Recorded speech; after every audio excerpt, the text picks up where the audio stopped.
Hello and welcome to Season 3 of the Agricology podcast. I am Agricology's guest host, Wallace Currie, and over the course of the 5 upcoming episodes, we'll be bringing you guests from across the farming sector to explore the diverse and exciting topic of agroforestry. Our first episode explored the element of water, featuring some fascinating insights from Ben Raskin, Colin Tosh and Vicky Hurd on how trees can mitigate flood and rainfall-induced soil erosion, support drought resilience and much more. If you missed these conversations, I would highly recommend catching up, which is a great opportunity to remind you that links to all previous episodes can be found in the show notes, alongside a curated selection of resources and bonus learning materials from Agricology website and beyond. In today's episode, we will focus on the element of fire. I'm joined by the brilliant hedge geek Megan Gimber from the People's Trust for Endangered Species and Northumberland-based farmer Tom Fairfax for a deep dive into the role of energy in agroforestry systems. From firewood and biomass to nutrient cycling and carbon flow, we chat about how trees and hedgerows can play a major role in creating low-input circular systems that support life above and below ground, providing lasting returns for both farm and climate. Let's dig in.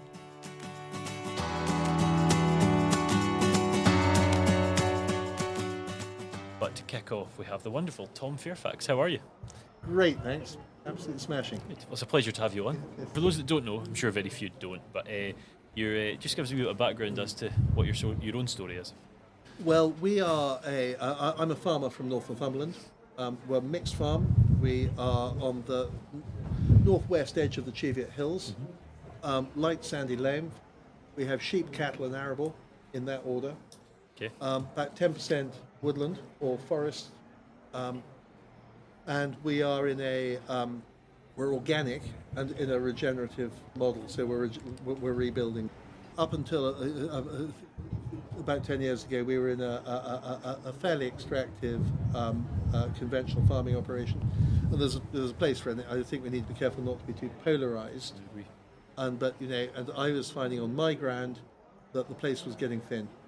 Because of the nature of the ground and where it is, it only had so much to give.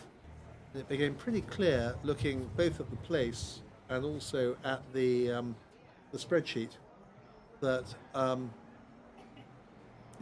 we were running on fumes. Things like, when I was a kid, when the grain came in on the back of the trailer from harvest, the peaks, the auger peaks in the trailer would be red with ladybirds. And I suddenly realised I hadn't seen that. And we'd done these things about trying to increase the critical mass of the farm. We'd gone into share farm partnerships, done all this stuff, going really well, but it was still getting thinner.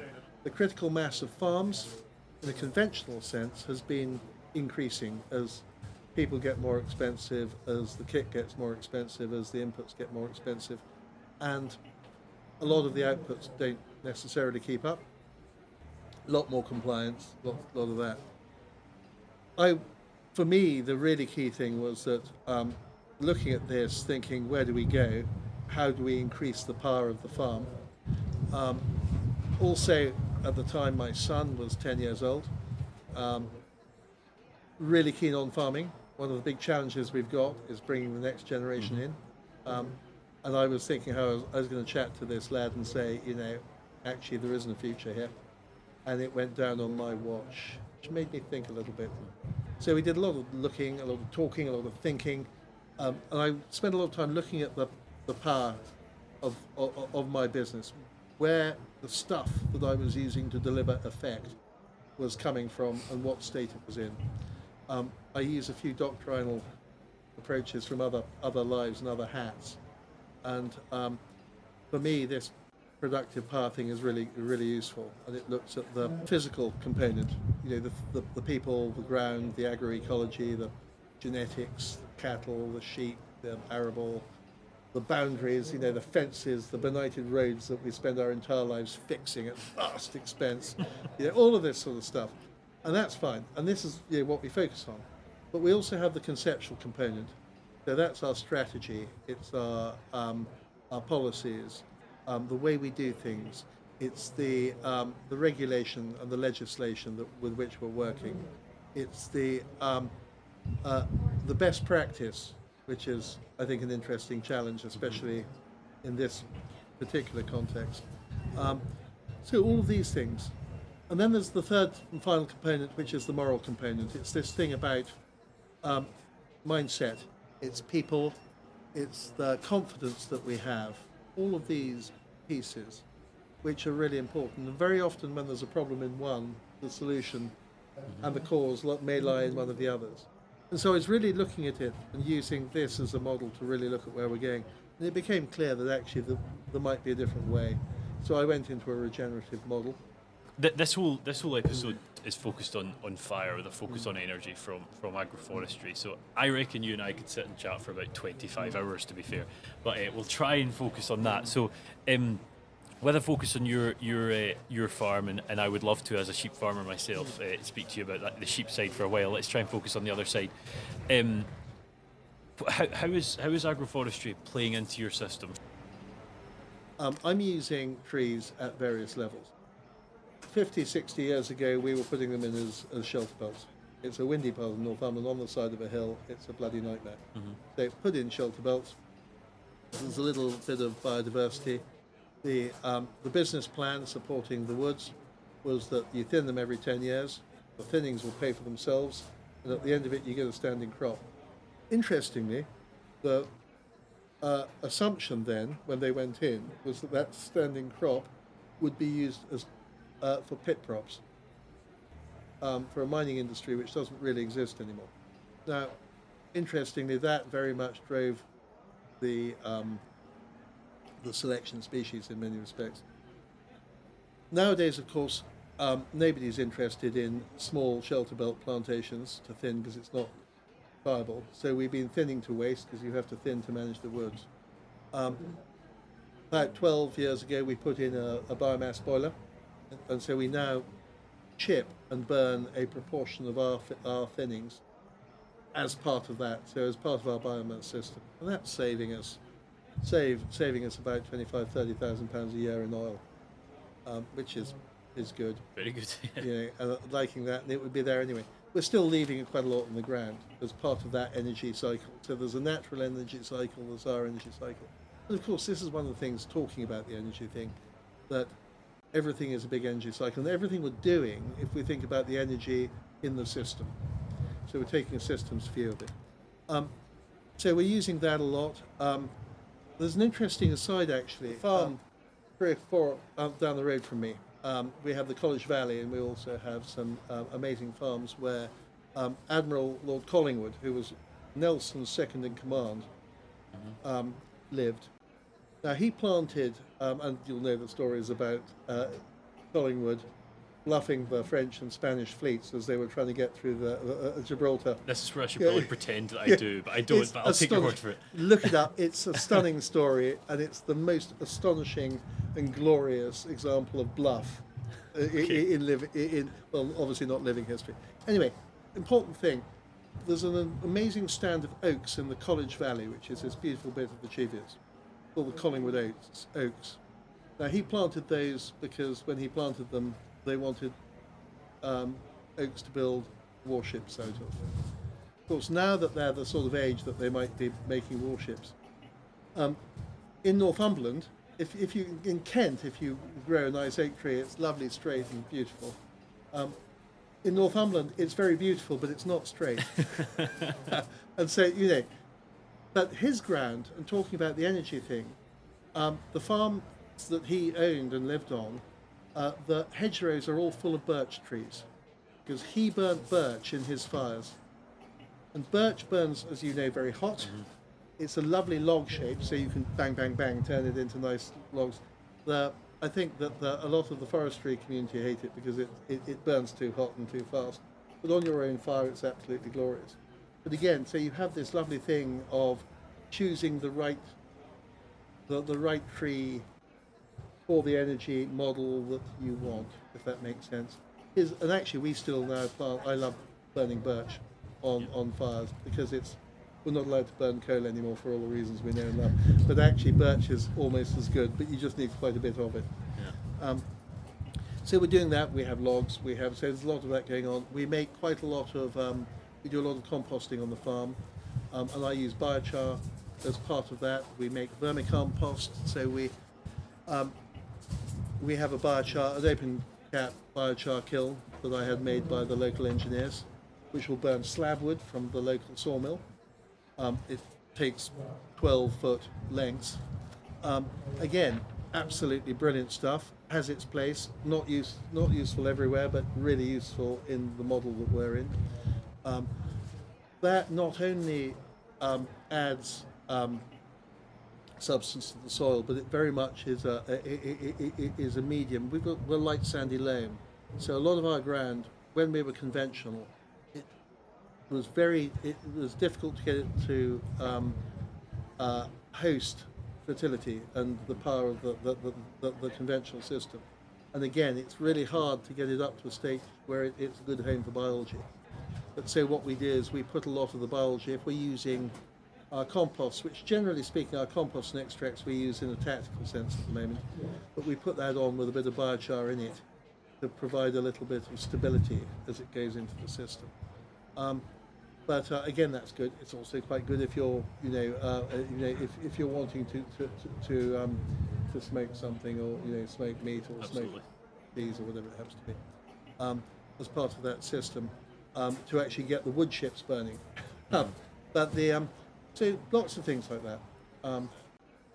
But again, a lot of what we're doing isn't that, if you look at we're talking about fire, about the energy going through the system. If you think about the energy that's going through the system, either as part of the nutrient chain, as part of the health of the farm system. So a lot of what we're doing with trees is conditioning the soil. It became really clear that within 50 yards of trees, the soil's different. We do a lot of work with the soil microscopy, and it's the energy. Okay, occasionally we count things. I was trained to count them. I don't do that very often, actually, because frankly, it doesn't, at the moment, add much to my business model. But what I do love doing is, and again, this comes into the energy piece, you bang a bit of soil onto a microscope, and you get a very clear, immediate picture of what's going on in the soil.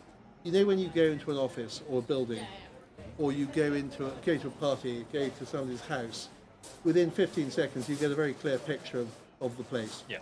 And you're not always right, but you're normally right. You get an idea though. Yeah, normally. It's the same with the soil, the same with the ground. You go into a field, you know what's going on. You're a sheep farmer. When you go into a pack of sheep, you know there's a problem long before you find the ailing sheep. Yeah, you dive deeper to find the intensities or whatever. Yeah, for sure. So a lot of the energy is there, and again, a lot of this we're finding that the trees very much impact that. So as we're trying to rebuild our productive power in the ground to actually deliver productivity, the trees are a really important part of that. Some of it's explicit, you can cost some of it in terms of an explicit product, but a lot of it's implicit and implied, and that's really hard to cost. I was working with a researcher a couple of weeks ago. We were trying to work out how to articulate value, and there's a value spectrum. Money is important, really important to all of us as farmers, but there are a lot of other things on that value spectrum that might be important in a particular farming model. And we've sort of grown out of looking at that. So the impact on the microclimate, the impact on the soil, the nutrient cycling aspect of it, the fact that we're feeding our willow in cobalt, so our lambs, which need, when they've been spayed, vitamin B12, really important. We were chatting about this earlier on. Willow is a fascinating thing. I'm told by my willow guru, Nigel Kendall, who is an amazing man who knows all about willows. Willow has got a genetic mutation which allows it to capture metal ions, and so which is great for the things that you want to eat and cycle. It's also great for sorting out contaminated land, because it can pick up these things. But again, so that energy flow is coming through the line as well. So there's lots of stuff going on, and so again, whilst we may not necessarily be burning it, it's really powerful. In terms, the trees are really powerful as a, if you like, as an energy pump. Yeah. Does that make sense? Yeah, it does. And very much, and that might manifest itself differently in different models. As we're changing, this is the other thing is, we're looking at how the ground is changing, and how we are as a result often of what we're doing. But the life cycle of a lot of these trees is a lot longer than ours. So it enforces a little bit of long-term thinking. You speak a lot about microclimates, Tom. When you're talking about that, how is agroforestry playing into microclimates, and how is it benefiting microclimates? Or is it benefiting microclimates? I live in a windy part of the world. We also live in a part of the world which can be, we're on the east side, so we're dry in some respects.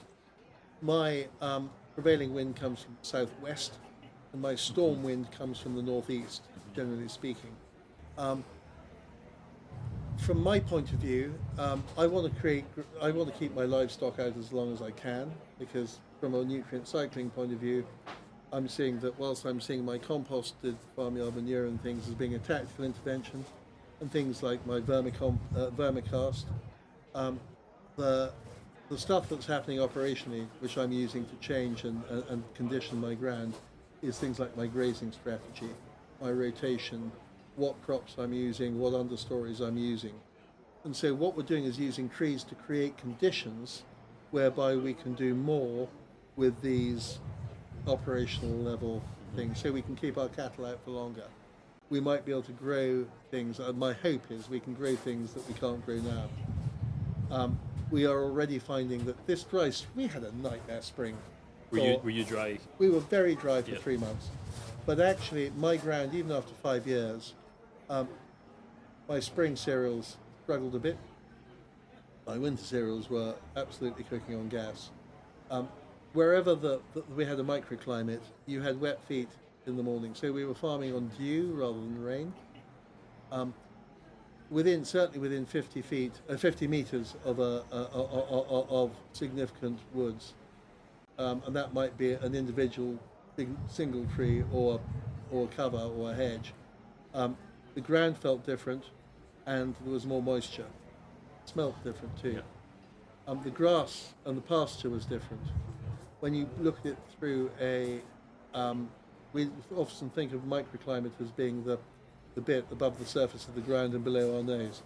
But actually, when you look at the soil through a microscope, that's the climate too. It's the system too.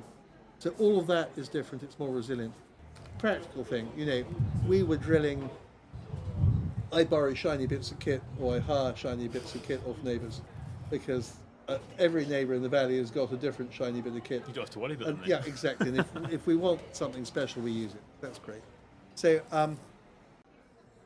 but quite often it's difficult to get into the queue. So the Claydon drill, which we borrowed a couple of years ago as part of a project here, we were well down the queue. In 800, we'd had 180 mils of rain in 3 weeks, and we were the only people who could travel on our ground. Nobody else could travel in the valley, and because the ground was using the water differently.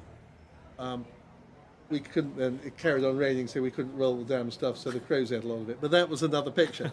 But so things like that is very enabling, and that was not just the trees, but the trees play a part in that. And so that whole thing of their buffering, when you think of what they do in terms of how they use fluids, they buffer things, really powerful. So that's the microclimate.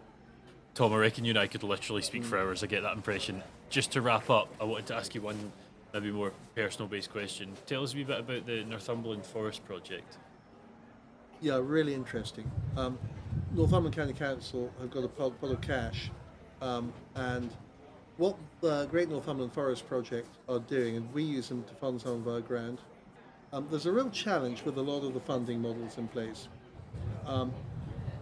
They are based on a fairly generalized set of prescriptions, and one of the challenges that we're finding is that in a diverse contextual context or environment, if you have very detailed prescription, it's quite often not relevant on the ground.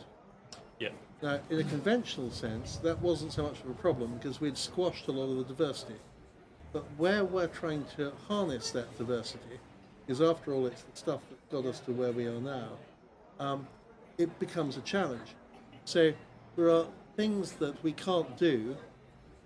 In the past, we used to possibly chase funding too much, and so we ended up doing things that weren't right for the ground. And I'm now old enough and ugly enough not to want to do that. So what's lovely about the Great Northumberland Forest project is it's really flexible. It's really interesting. So you can go in and say, look, I've got a gap between this scheme and what I can afford here.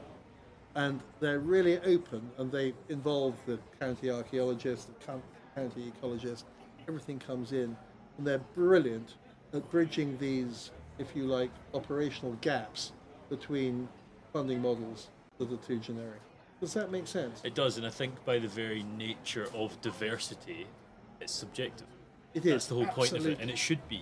And it's what got us here. You know, when you think of the chain of events, and again, let's talk about fire and energy. If we sit and think where we're sitting now looked like 3.5 billion years ago, we'd have had pretty hot backsides. And if you think of the chain of events that had to link together between now and then, or now and then, to enable us to be sitting here chatting about fire, it's utterly improbable that we are here at all. I know there was a theory that we're not, and we're just.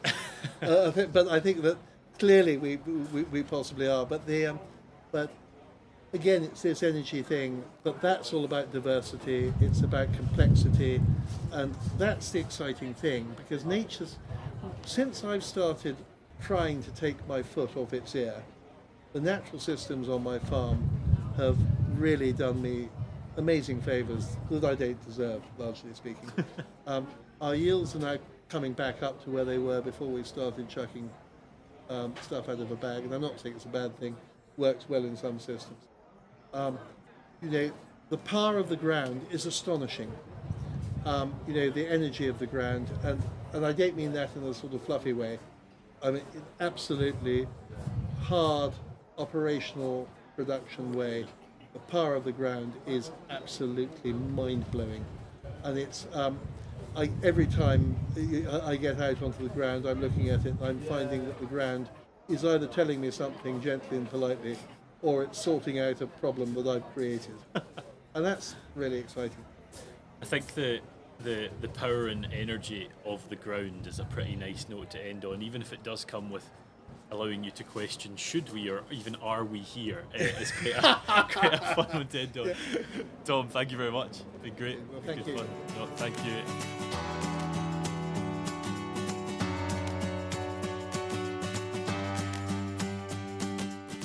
Megan, how are you? I'm very well, thank you. A little bit soggy. It is. It's nice at the minute, but it's been challenging all day, isn't it? We should probably be happy though. I'm celebrating. Internally, I'm dancing. Yeah. Megan, just for those listening, I'm sure everyone does know, but could you tell us a bit about you? Yeah. So my name is Megan. I work for a charity called People's Trust for Endangered Species. But really, I don't really work on any endangered species individually. I pretty much just work on hedges.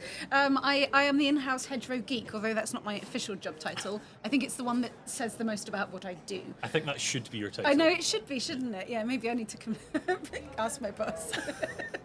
Just hedgerow geek hedgerow title. Geek, yeah, perfect. yeah. Sorry. So before we get into what you do, I'm quite interested in what the charity itself does. So what? I mean, the clue is somewhat in the name, but what are you actually doing day to day? So we focus on endangered species, both in the UK and globally. We look for scientifically proven approaches to conservation, and we work everywhere from on the ground to direct action to research and policy. With several other organisations, partner other organisations, on around the globe conservation. Really, we've got a few priorities that we deal with in the UK. So we look at water voles, hedgehogs, dormice, and noble chafers and stag beetles, and then a few in-house habitats that we do as well. So. Traditional orchards is one of them, which is where I started in the charity. Hedgerows is what I do now. We also look at wood pasture, and we've got a few large nature reserves as well that we manage for biodiversity. And this is coming from a very uneducated background in this, but if you're sort of focusing on endangered species, are you also focusing on, and I don't know the exact term, but whatever the slightly less severe We are level is indeed. in case that comes? Yes, Yeah. because ideally we don't want to let any more species become endangered. We don't want to, and that's where our habitat work comes in. Our habitat work actually helps species that aren't endangered and prevents their decline to the point where they do become rare and threatened and endangered, and all the way down that process. And is there a definition to what endangered is? What is it like an objective thing? Or? There is, and it's to do with not how much of something that you've got, but whether the population is shrinking. And whether the geographic range is shrinking as well. And there's some very well-defined sort of ways of determining whether something is endangered. So you could have a strong population in some senses, but because it's sort of proven that over time it's declining, that can still... Absolutely. If it's declining in a significant manner and across the board, then that would be a cause for concern, even if it's not yet particularly rare or threatened. Why hedgerows? Why Why the hedgerow hedgerows? geek? Oh, do you want the long story or the Yeah, short one? absolutely I do. So I grew up in Devon, and anyone that's been to Devon probably doesn't need me to say any more. We've got some of the best hedges going, really. They are, I think over 2/3 of them are medieval in origin or more. They all sit atop these gorgeous hedge banks, which just adds to the habitat complexity. You've got all these beautiful wildflowers and ancient woodland indicators that make these banks absolutely glorious. And then you've got the woody element of the hedgerow sat on top. And we've got such a strong tradition with hedges down in Devon. Our field sizes tend to be quite small. We've retained quite a lot of small mixed farming, and hedges are a really important part of that. But for me, it's the possibility with hedges that gets me. There's so much potential in hedges to be tackling some of our biggest threats. They can be helping farm businesses be more profitable in many ways, right from livestock, shade, shelter, biodiversity, biodiverse browse, biosecurity, all the way through to pollination services, pest control, preventing soil erosion.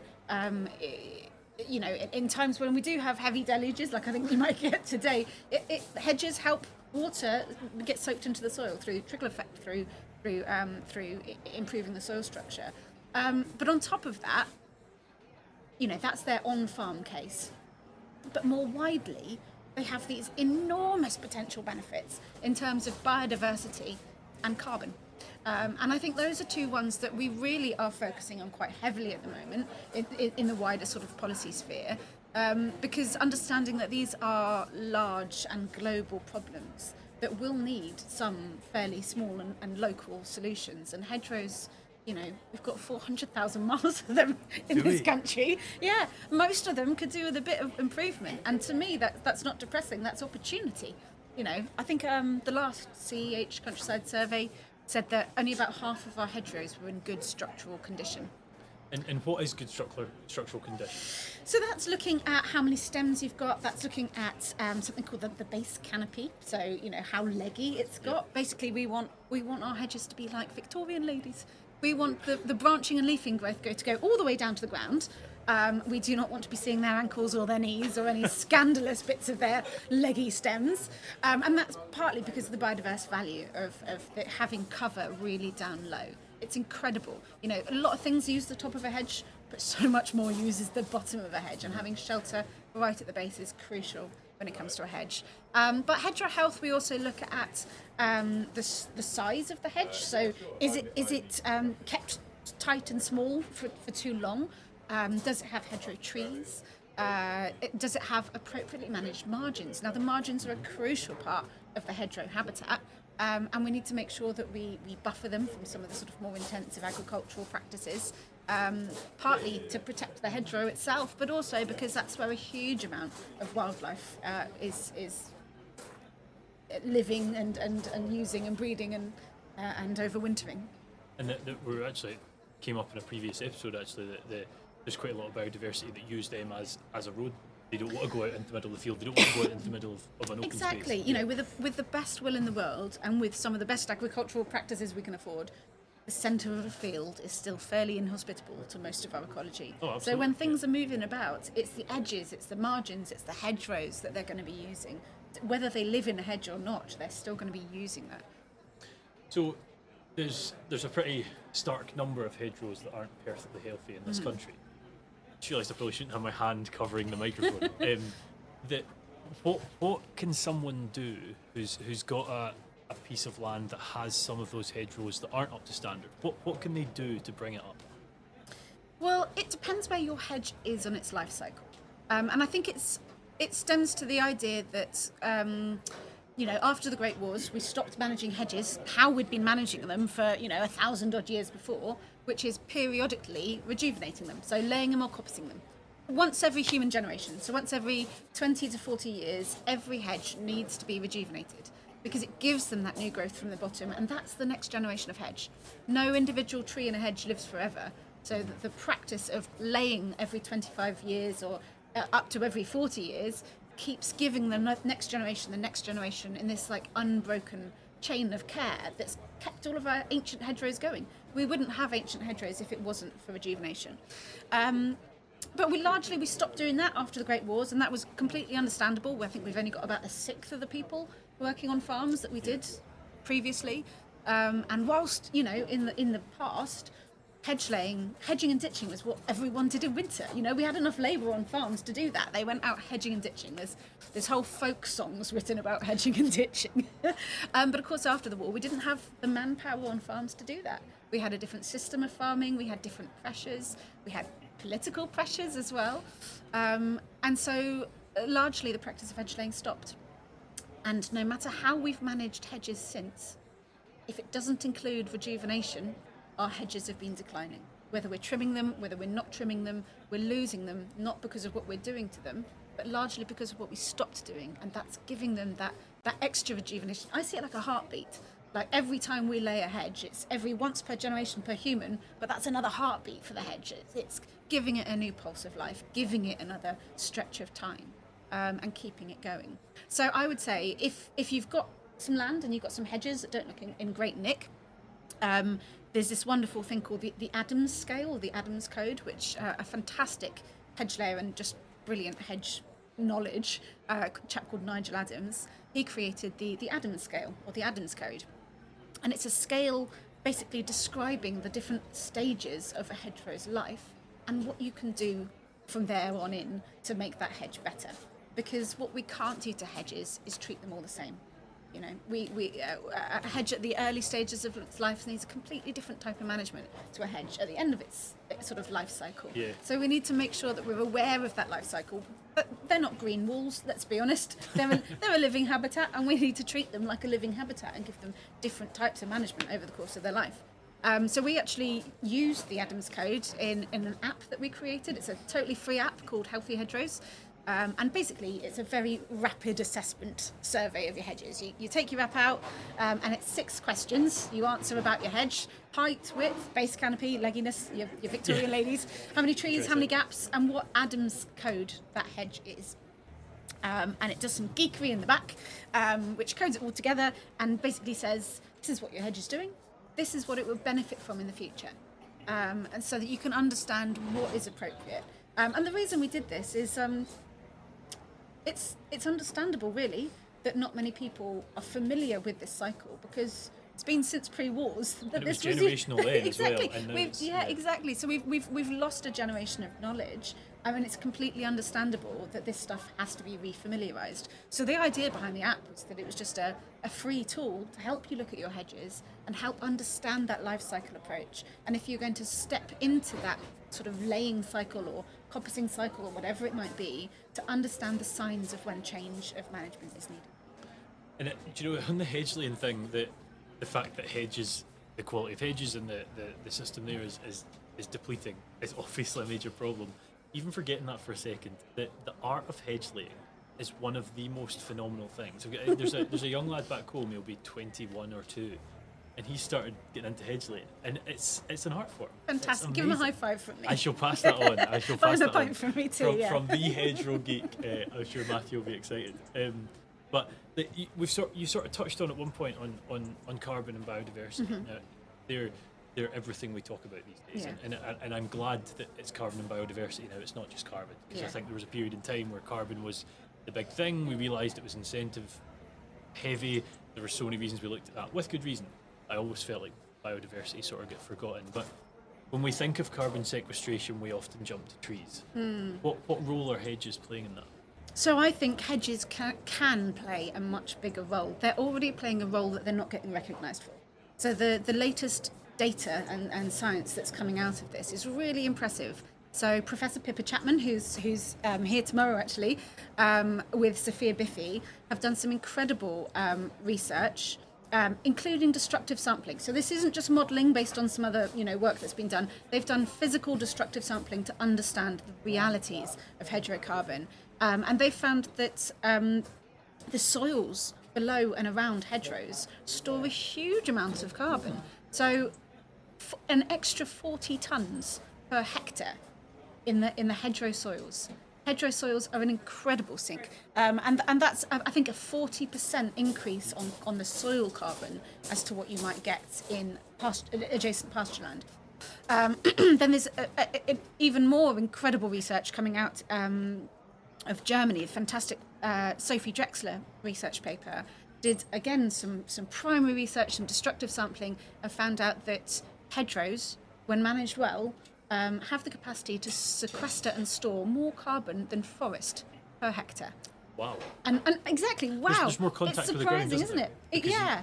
Bigger distance between Absolutely. trees. Yeah. And when you think about it, it surprises everyone when I say that, because when you walk into a forest, you can see the carbon. You see it in the trunks, you see it in the branches, you see the carbon. Whereas with a hedgerow, you've got that wonderful, dense, scrubby element to it, but you've also got the hedgerow trees. But so much more is stored underground. So a higher proportion is stored in the roots, so the coarse roots and the fine roots, and an enormous amount more is stored in the soil. And that's partly to do with the management. And I just think if people understood that a habitat such as a hedgerow, which I consider like the Swiss Army knife of habitats, it does everything. Anything you can want it to do, a hedge can do it.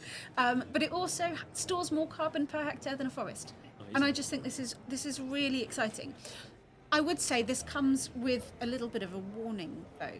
So first of all, it means we've got, I'm a relentless optimist, but it means the opportunities are greater. So when we plant a hedgerow, the opportunities now are much greater for that carbon sequestration than we had previously realised.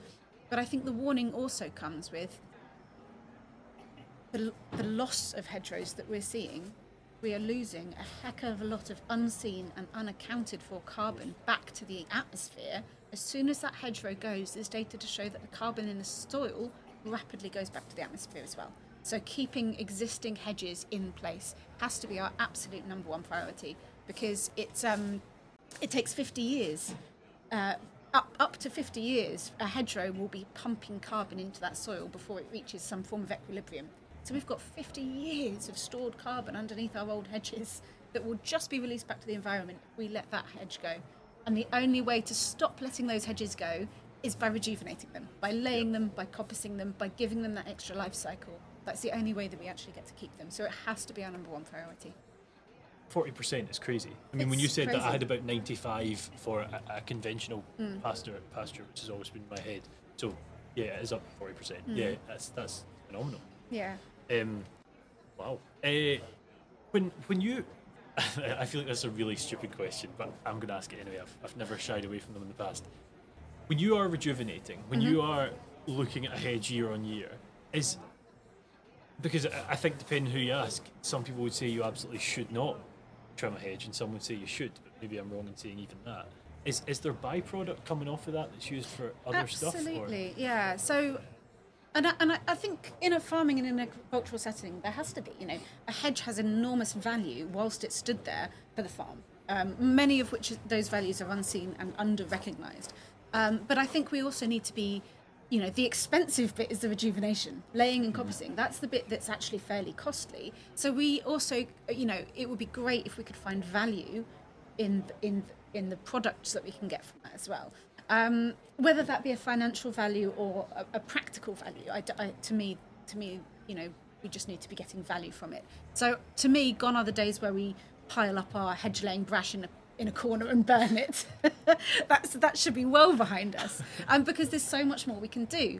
There's I'll just a list of examples. There's a chap called Ross Dickinson, down in Dorset. He runs a farm and he runs a firewood industry as well. And he runs his hedges on a coppice rotation every 15 to 20 years. His hedges are incredible for biodiversity and will then be pumping lots of stuff down into the soil. And he runs a viable firewood business from it. And the firewood just goes within a 4-mile radius of his farm. Brilliant. And it's amazing, yeah, you know. And he manages to use not just the timber when he coppices, but also the firewood logs, the sort of ugly logs. He calls them ugly sticks. He uses a branch logger and cuts cobs out of it for sort of wood burning stoves and glamping and stuff. And it even manages to use the brash, so turns brash into biochar, uses brash bundles and sells them to organisations doing things like river restoration work. So, you know, the power of what we can get out of a hedge is really powerful, you know. And forever when we were laying hedges, we would always take the product from them. And yeah, so there's a wonderful farmer called Chris Rummings in Swindon, and whenever he lays hedges on his farm, he creates a dead hedge. Now, dead hedges are great because all of that will slowly rot into the soil. It's a fantastic habitat in the process, but he uses it under its line of trees to delineate the public footpath from his lambs, which are in the other field. And as we all know, dog walkers and lambs are not a combination that we readily mix. So again, he's using the product of his hedge laying, and he's using it in a way that doesn't necessarily have financial benefit, but benefits his farming. It does in turn some way, though, doesn't it? Because if there's not dogs going around, of course, yeah, worrying, all that stuff. You know? Yeah, it's benefiting the farm. A wonderful farmer down in Dartmoor called Kat Frampton. When she does hedge laying, she uses the brash as habitat kickstarters. So if she wants a new tree, you know, you get some hedge laying brash, plonk it in a pile where you want a new tree, and come back 2 years later, hey presto, natural regeneration has done its thing. You've got a new tree where you plonked that brash. It's been protected from the cows, it's been protected from browse and grazing damage, and you've got a new tree going. So you can almost design, it's like a wonderful compromise between natural regeneration. I think we could call it facilitated regeneration. Can we call it that? You know, I think if anyone can, designed you can, regeneration. Yeah. So again, you know, another wonderful way of creating something from what would otherwise be seen as a waste product. I myself, I've used it to create biochar, and I think biochar's got some exciting potential if used in the right way.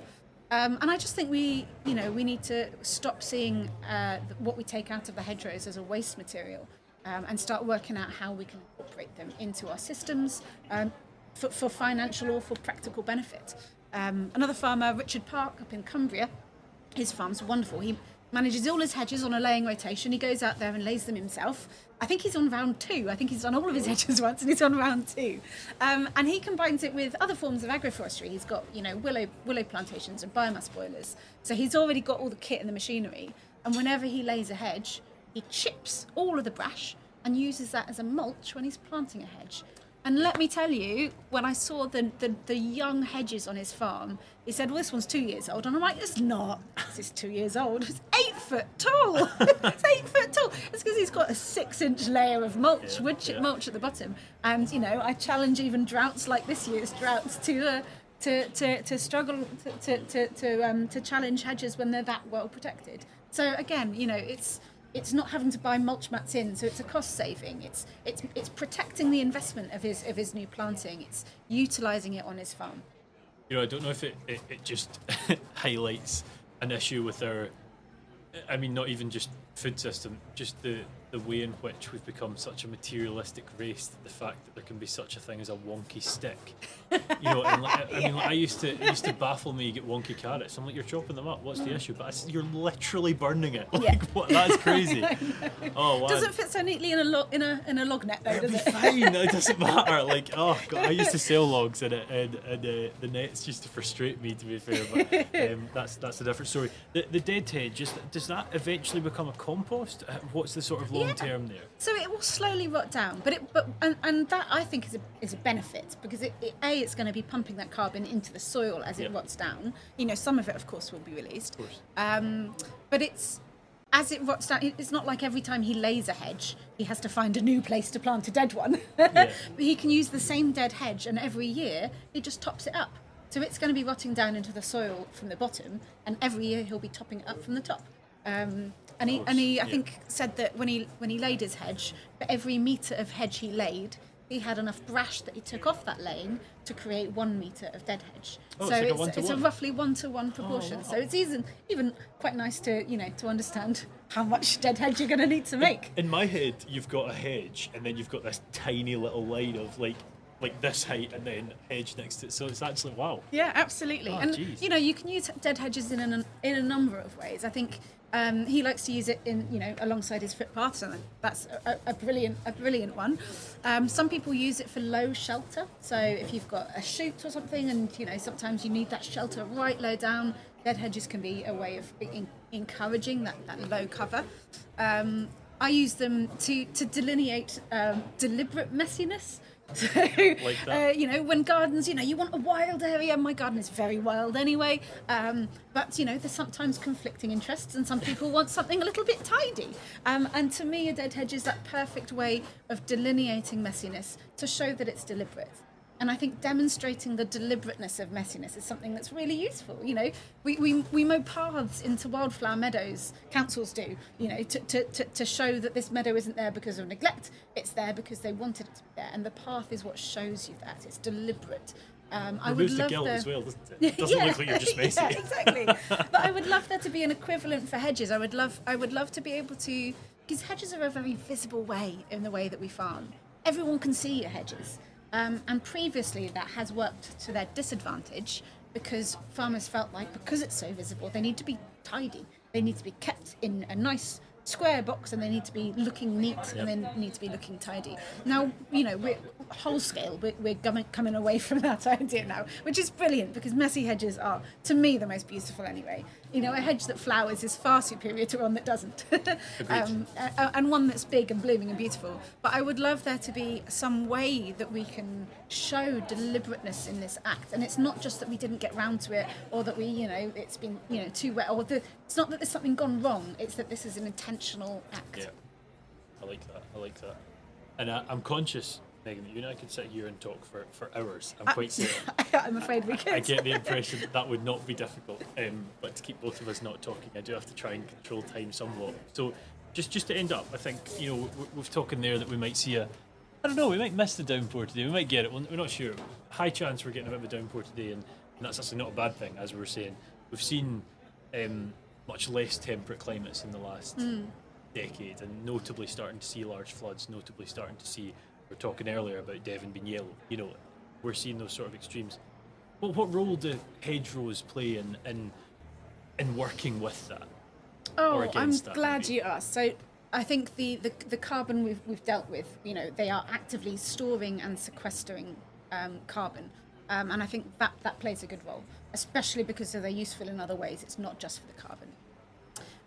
I think in terms of on farm, there's loads of ways that they're going to help us buffer against climate change. So first of all, shade. Dairy cows are a particular favourite example of mine, because anything above about 21 degrees, they start suffering heat stress. Now, we know we're going to have much more intense and long periods of high temperatures.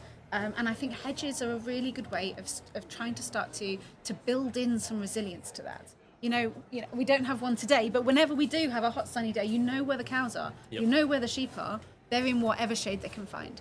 So through hedges and hedgerow standard trees, very important part of the hedge habitat, we can create this wonderful buffer and future-proof basically our farms to climate change. Same goes with shelter. We're going to get more intense storms, we're going to get more intense rainfall.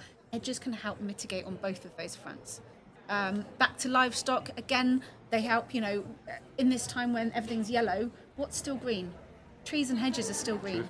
And most of our livestock, they are not grass-eating creatures, they are browsing creatures. They will happily go to a hedgerow and munch off the diverse species that you've got within them. So again, it's just these a hedge isn't going to keep a whole herd of cows fed, let's be honest, but it's just another thing that we can be doing to add to our resilience when it comes to climate change. They can also help extend the grass growing period. When you've got a hedge, they act as a shelter belt, so they're going to be warming up the soils either side of them in early spring, help the grass grow earlier in the year. They do the same at the tail end of the year. Keep that grass growing longer by keeping that microclimate warmer. So we get a big one, absolutely. So it's and they can help us with all of these other systems that are becoming more popular. Things like mob grazing or where we're moving our livestock more and having a different approach to having grazing animals, which all of which have carbon and climate change implications. And hedgerows can be a part of that. They can be part of that sort of stock control, that stock management in these kind of responsive grazing systems. So certainly, I think climate change and hedges are a match made in heaven. And when it comes to we are going to talk all day, aren't we? I mean, when it comes to trees and our native populations of things. Some of our hedges are ancient. My hedges down in Devon, medieval or older. Where is the genetic diversity of our native tree population? So much of that will be in our ancient hedgerows. Yeah. And so many of our hedgerows are ancient. Some of our hedgerows are some of the last remnants of our pre-agricultural wildwood. We cut out the fields, we left strips around the outside as hedges. The genetic diversity in there is extraordinary, and we're going to need that because tree populations, plant populations, all populations rely on genetic diversity to weather the storms of climate change that are coming. Because we can predict, high temperatures and, bung some things in from south of France. We can predict a few elements of climate change, but we can't predict all of them. No. And with so many different problems that climate change will bring, only diversity will bring resilience. And I think hedges can be the answer, particularly old and ancient hedges. The ones that we're putting in through nursery stock may have slightly less genetic diversity. And again, to me, that's another tick in the box of maintain the ones we've already got. Get cracking on laying, coppicing, giving them that extra pulse of life, that extra generation, and make sure we keep that genetic diversity and that resilience in there. And that's true for climate change, that's true for tree diseases, that's just true for building resilience back into our landscapes. Brilliant. I think that's a pretty good note to end on, even if I don't want to. I think it'd be fair to say, I think we've got to reconvene at this at some time and do it for longer. But Megan, thanks so much. It's been a pleasure. I think we could have talked all day.